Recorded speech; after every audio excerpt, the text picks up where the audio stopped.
Puji Tuhan dan shalom buat semua pendengar. Jumpa lagi bersama saya Pendeta Mazmur Margun di Suara Gembala. Dan shalom buat semua sahabat FB yang stay di rumah dan di tempat Anda masing-masing. Puji Tuhan, kembali malam ini program Suara Gembala hadir untuk Anda. Sebelum kita mendengarkan pengajaran Tuhan, berdoa.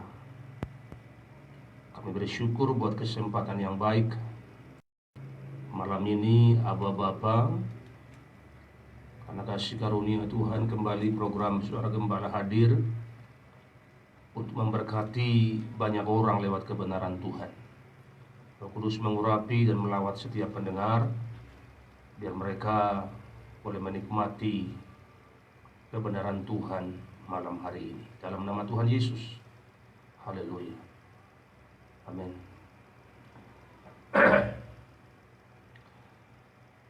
Saya baca firman Tuhan buat kita semua.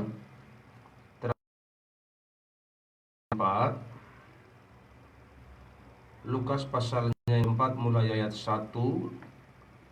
Yesus yang penuh dengan Roh Kudus kembali dari sungai Yordan, lalu dibawa oleh Roh Kudus ke padang gurun. Di situ ia dicobai 40 hari lamanya dan dicobai iblis. Di situ ia tinggal 40 hari lamanya dan dicobai iblis. Selama ia di situ, ia tidak makan apa-apa, dan sesudah waktu itu ia lapar. Lalu berkatalah iblis kepadanya, suruhlah batu ini menjadi. Jawab Yesus kepadanya, ada tertulis, manusia hidup bukan dari roti saja. Kemudian ia membawa Yesus ke suatu tempat yang tinggi, dan dalam sekejap mata ia memperlihatkan kepadanya semua dunia. Kata iblis kepadanya, segala kuasa dan semua kemuliaannya akan kuberikan kepadamu, sebab semuanya itu telah diserahkan kepadaku, dan aku memberikannya kepada siapa yang kukehendaki.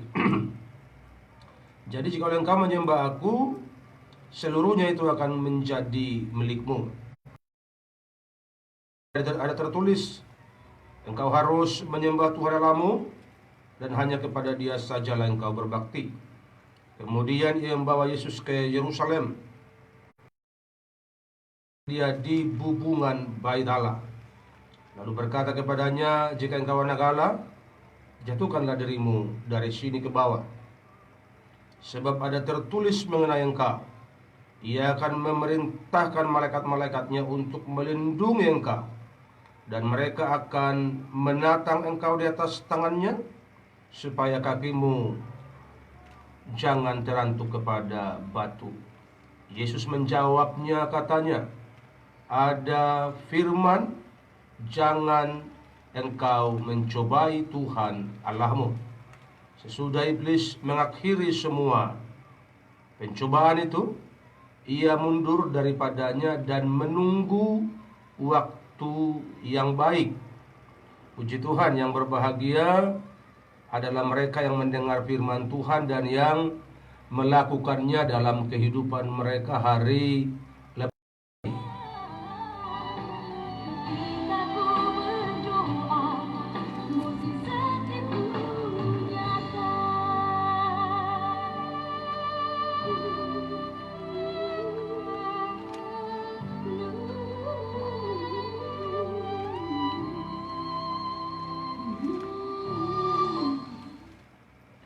Pengajian ini, saudara, saya beri tema menang atas masalah.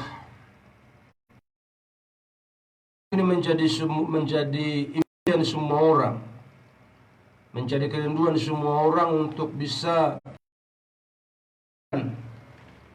setiap pergelutan, setiap pergumulan yang dialami, terkhusus di hari-hari sekarang ini, di mana sepertinya kita mengalami banyak persoalan, banyak masalah, banyak pergumulan, banyak kesusahan.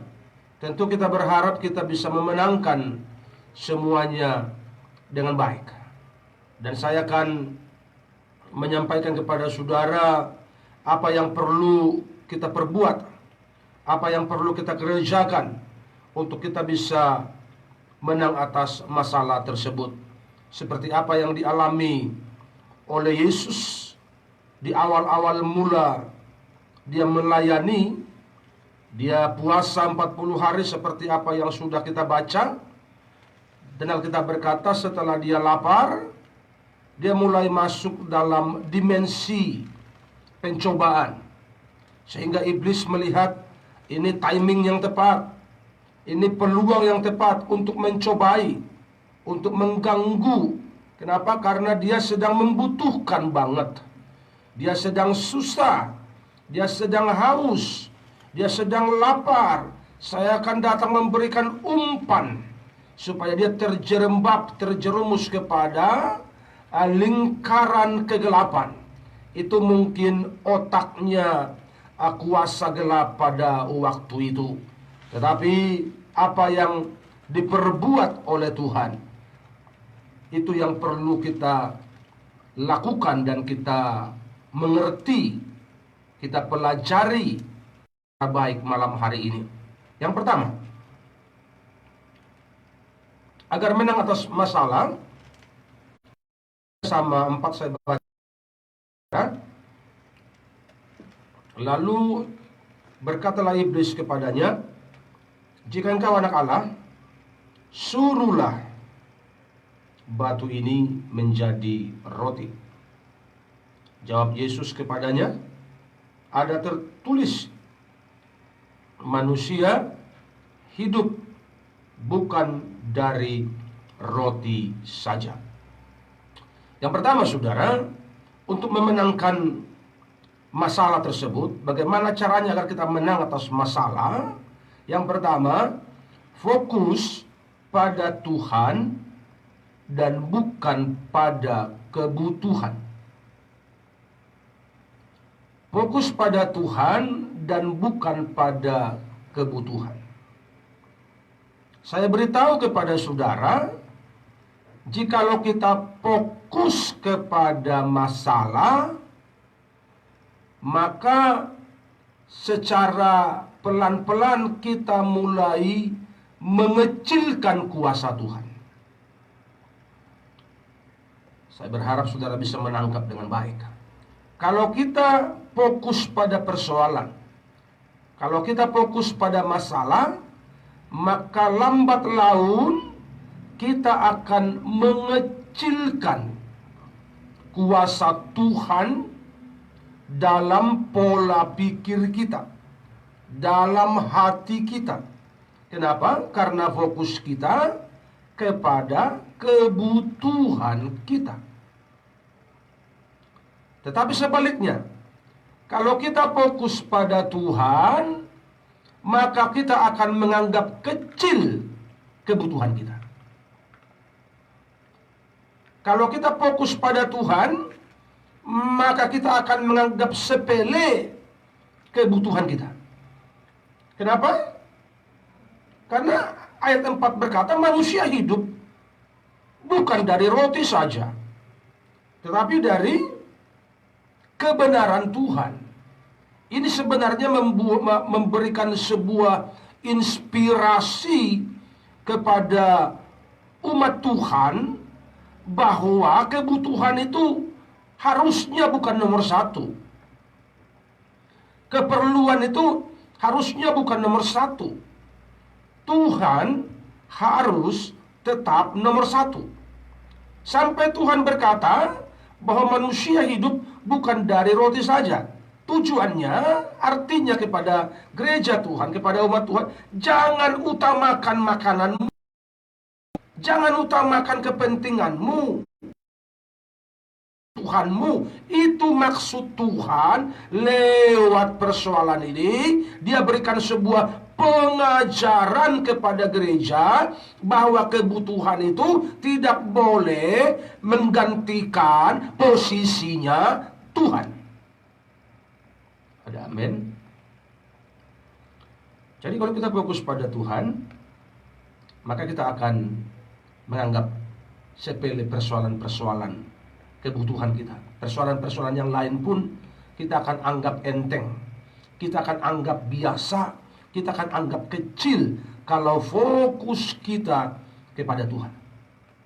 Tapi kalau fokus kita kepada masalah, kepada persoalan, maka masalah itu akan menjadi semakin besar. Himpitan kita rasakan semakin berat. Kenapa? Karena fokus kita ke situ. Makanya mari kita berubah, para pendengar, para sahabat semua. Malam hari ini kita ubah fokus kita. Kalau selama ini kita fokus kepada uang, fokus kepada keperluan pribadi, fokus kepada kebutuhan hidup, mari kita berubah malam ini. Kita mulai fokus kepada Tuhan. Kita fokuskan hidup kita kepada Tuhan. Tapi Pak, gimana dengan hidup kita? Tuhan tahunya hidup kita. Makanya sampai Tuhan membuat sebuah standar. Saya katakan ini standar, bahwa manusia hidup bukan dari roti saja, melainkan dari firman Tuhan. Jadi jangan sampai meributkan masalah soal makan minum, soal kebutuhan. Apalagi hari-hari ini ada beberapa orang, katakanlah, yang tidak dapat bantuan, baik dari Pemko, dari pemerintah kabupaten, sampai meributkan masalah itu. Tapi Pak, kita butuh, betul, you butuh. Tapi kalau karena itu engkau ribut, sangat tidak elok. Apalagi kalau kita sebagai orang percaya. Adanya saja pertengkaran itu sudah salah. Adanya saja perselisihan itu sudah salah. Apalagi sampai ada keributan, itu sudah salah. Jadi apa yang perlu dibuat? Berubahlah kita malam ini. Ubah paradigma kita malam ini. Ubah cara berpikir kita malam ini. Katakan kepada dirimu, aku mau fokus pada Tuhan saja, bukan pada keperluanku. Aku mau fokus pada Tuhan saja, bukan pada kebutuhanku. Sebab apa? Sebab aku tahu Tuhan lebih tahu tentang segala kebutuhanku. Tuhan lebih tahu tentang segala keperluanku. Tahu tentang. Jadi kadang-kadang kita suka salah kaprah. Kita urusin dengan sekuat tenaga kita masalah kita. Kita urusin dengan semaksimal mungkin menurut kita. Tapi toh bukan makin baik, tapi malah semakin sulit. Kenapa? Karena kita kurang melibatkan Tuhan. Jadi saudaraku, kita harus fokus pada Tuhan malam hari ini. Dia nomor satu. Dia harus menjadi segala-galanya dalam hidup kita. Masalah kita, kebutuhan kita. Ketika kita datang pada Tuhan, mencari Tuhan, carilah Tuhan dengan sungguh-sungguh. Kenapa? Karena Dia sajalah sumber jawaban dalam hidup kita.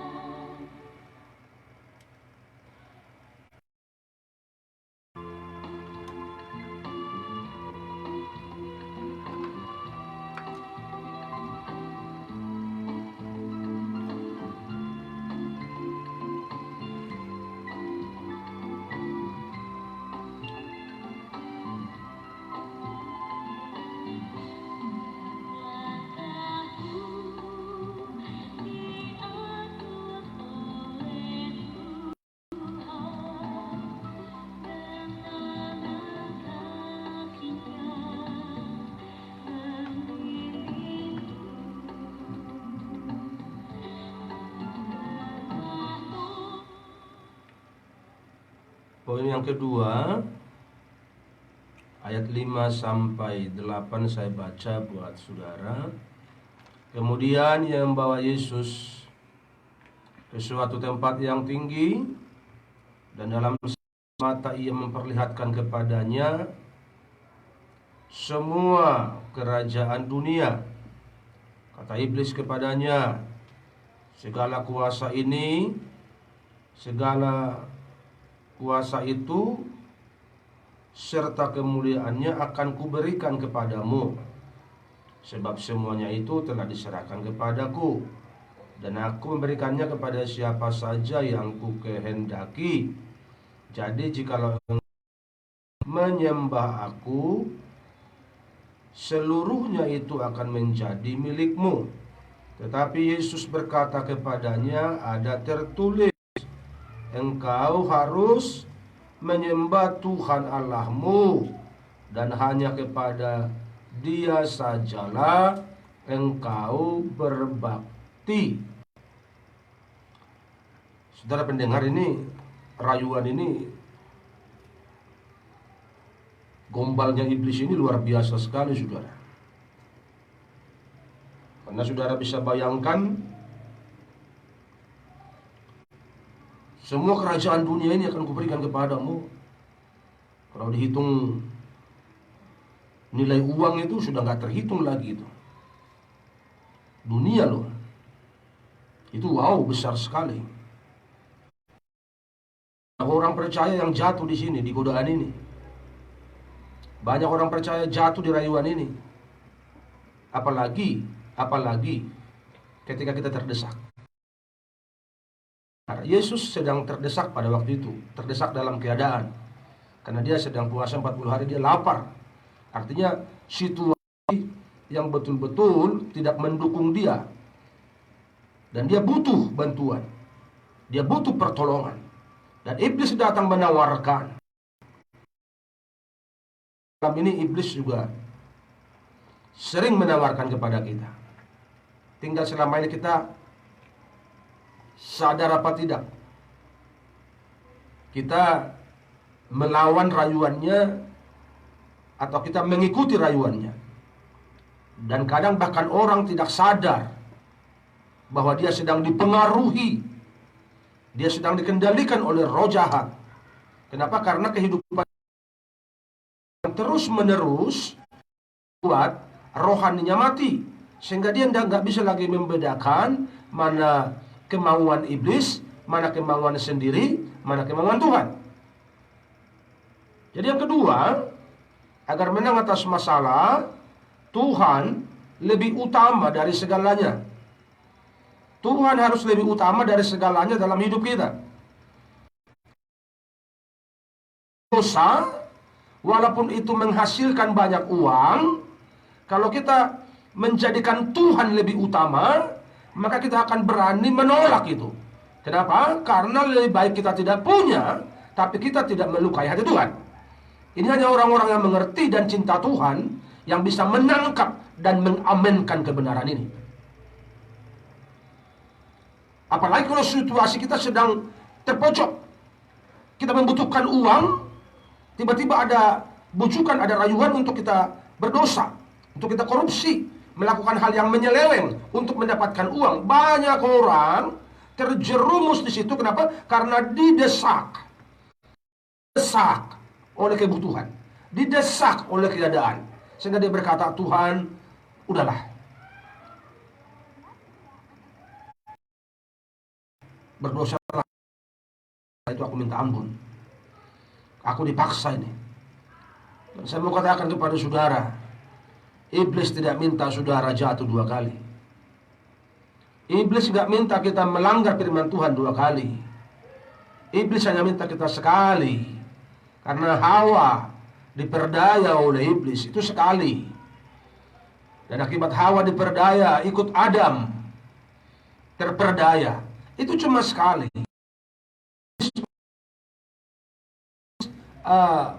Menawarkan untuk kita jatuh itu tidak perlu 2-3 kali, 1 kali aja. Bagi iblis dia sudah sangat senang. Karena itu anak Tuhan, orang percaya, sadar dan jelilah malam ini. Pekalah rohmu malam ini akan bujukan kuasa kegelapan yang setiap hari orang benar mengintai anak Tuhan. Saya baca kepada saudara ayat terakhir, ayat 13. Sesudah iblis mengakhiri semua pencobaan itu, ia mundur daripadanya dan menunggu waktu yang baik. Kapan waktu yang baik itu? Ketika kita lengah. Kapan waktu yang baik itu? Ketika kita kurang waspada. Kapan waktu yang baik itu? Ketika kita susah. Kapan waktu yang baik buat iblis? Ketika kita sedang banyak masalah, sedang ribut di keluarga, sedang ribut di pekerjaan. Itu waktu yang paling baik buat iblis untuk menjatuhkan kita. Jadi kalau kita nggak waspada, kita bisa menjadi mangsa iblis. Kita bisa menjadi umpan iblis. Jadi saudara, kita sadari ini.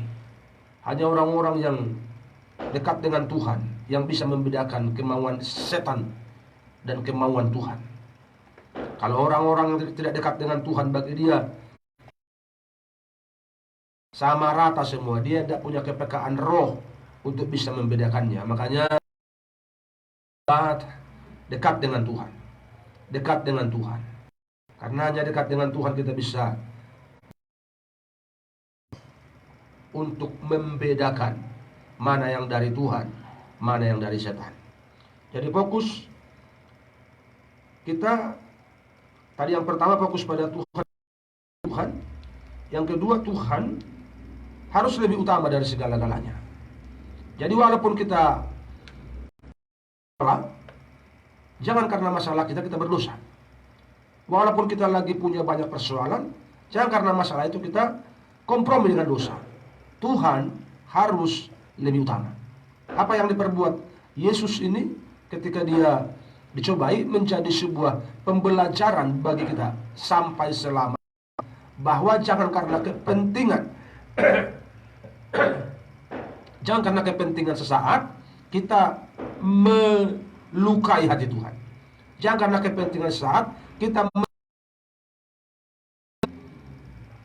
Jadi kita perlu banyak menahan, menguasai diri, apalagi ketika keadaan kita kurang baik.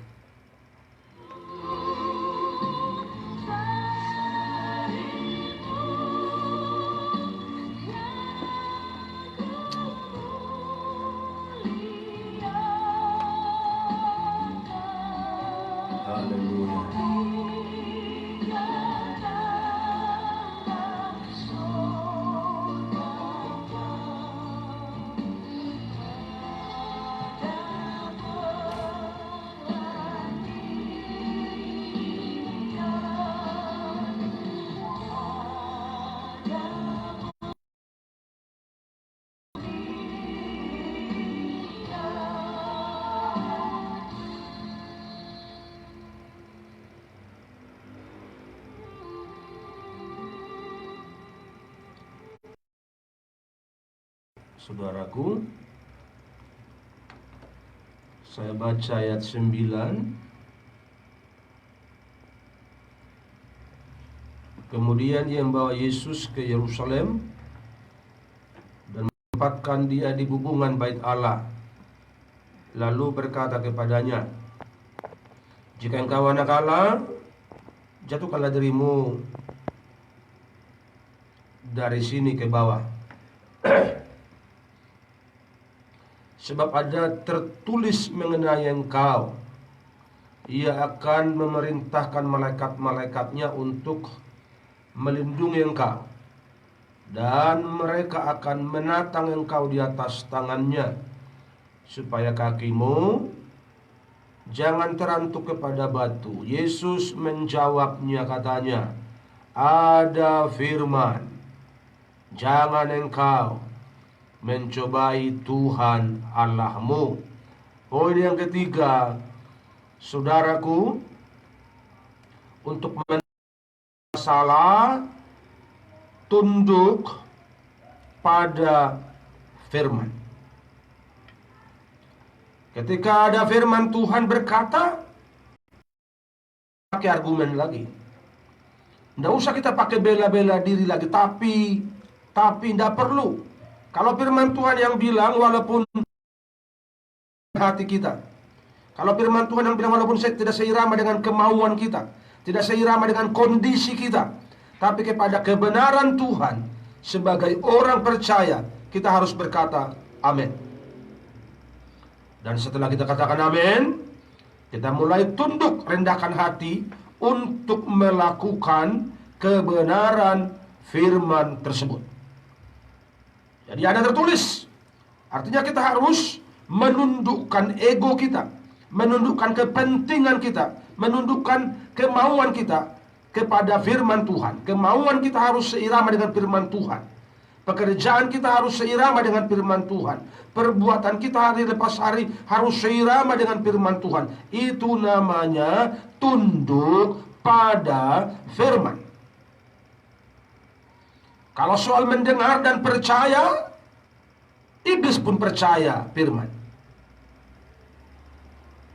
Dalam kitab Yakobus bilang, bahkan ketika dia mendengar firman, dia sampai gemetar. Jadi kalau soal dengar dan percaya, iblis pun percaya pada firman. Tapi iblis tidak menjadi pelaku firman. Jadi kalau kita anak Tuhan, kita orang percaya, kita harus tunduk pada firman. Kalau kita tidak tunduk, tidak menjadi pelaku dari firman Tuhan, sebenarnya kita adalah sahabat iblis. Kalau kita tidak tunduk kepada firman Tuhan, sebenarnya kita adalah teman kelompoknya iblis.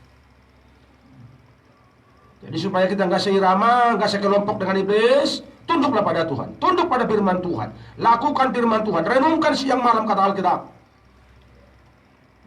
Supaya apa? Supaya engkau bertindak hati-hati.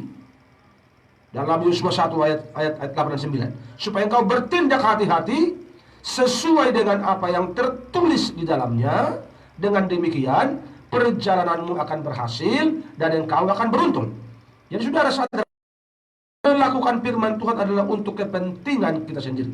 Melakukan firman adalah untuk keuntungan kita sendiri. Kita akan hati-hati jalan yang salah, tahu jalan yang kedua, kita akan berhasil, kita akan beruntung. Kenapa? Karena firman Tuhan menjadi pelita bagi kaki kita dan terang bagi ruginya ikut Tuhan. Saya ulangi, tidak ada ruginya ikut Tuhan. Tidak ada ruginya sungguh-sungguh. Tidak ada ruginya serius dengan Tuhan. Semua hanya untung saja. Untung saja, untung saja. Haleluya. Kita berubah malam ini. Lebih serius, lebih konsen dengan Tuhan. Karena tidak ada ruginya ikut Tuhan. Saya ulangi, tidak ada ruginya ikut Tuhan. Malah di luar Tuhan kita apes, kita rugi. Kita banyak mengalami kesialan-kesialan. Tapi dalam kebenaran dalam Tuhan, kebenaran itu yang akan menuntun langkah kita. Kebenaran itu akan membawa kita kepada jalan kesuksesan, jalan keberhasilan. Tapi Pak, ikut Tuhan banyak masalah. Justru di dalam masalah itulah kita melihat tangan Tuhan. Di dalam persoalan itulah kita melihat tangan yang ajaib itu menopang, menuntun kita. Sehingga kita tidak jatuh, kita tidak kalah, tapi kita bisa berkemenangan atas masalah tersebut. Jadi saudara pendengar dan sahabat semua, dimanapun Anda berada malam ini, untuk kita menang atas masalah, ada 3 poin yang saya sudah bagi pada saudara. Poin yang pertama, fokus pada Tuhan dan bukan kebutuhan. Yang kedua, Tuhan lebih utama dari segalanya. Dan yang ketiga, tunduk pada firman. Tuhan memberkati.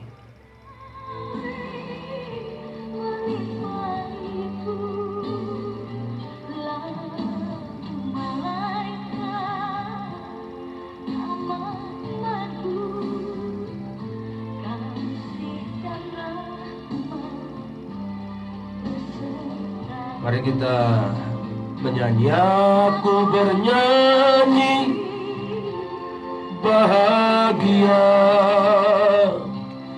memuji Yesus selamanya. Aku bernyanyi bahagia, memuji Yesus selamanya. Haleluya. Terima kasih Tuhan. Kemurahan-Mu atas semua pendengar, atas semua sahabat-sahabat, semua dilawat Tuhan. Diri penuh dalam Tuhanku, hatiku teguh, sambil menyongsong kembalinya. Ku diliputi anugerah. Aku bernyanyi bahagia, memuji Yesus selamanya. Aku bernyanyi bahagia, memuji Yesus selamanya. Amin. Aku bernyanyi bahagia, memuji Yesus selamanya. Aku bernyanyi bahagia, memuji Yesus selamanya. Memuji Yesus selamanya. Kita berdoa turunlah kasih karunia Tuhan bagi semua pendengar malam ini, bagi para sahabat-sahabat, bagi para pemirsa yang bersetuju untuk melakukan firman Tuhan. Biar kemurahan dan kebaikan Tuhan atas mereka semua. Mereka dilawat dan diberkati, dipulihkan Tuhan, dilawat dan ditolong Tuhan. Kasih karunia Tuhan melimpah bagi semua orang yang mengasihi Tuhan. Amin.